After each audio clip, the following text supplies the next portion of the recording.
农村小哥捡石头，今天来切一块黄色的料子啊。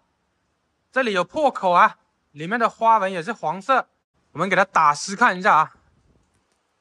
然后这个口里面的花纹黄秋秋的啊，石头不是很大，从外表来看它没有裂。等一下给它切开，看一下能不能出小牌。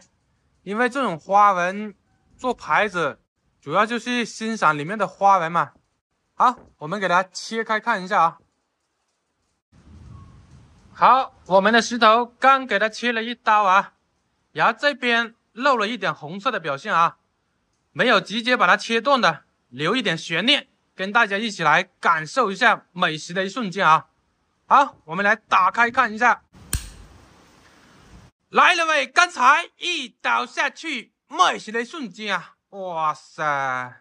这里面的颜色还是黄秋秋的啊，中间这里啊，这里有一点小裂了，如果没有裂的话，往这里啊给它出一个牌子，主要就是欣赏这里面的花纹哦。然后这边还有一点面积，等下往这里切一下，如果这边没裂的话，还是可以出小牌子的。这一刀进来的话，它刚好没有裂了，所以可以出牌子啊。这边还能出一个，因为这条裂啊刚好在这个地方。这只是切出一个半成品，还要给它打磨抛光，才可以用来佩戴的啊。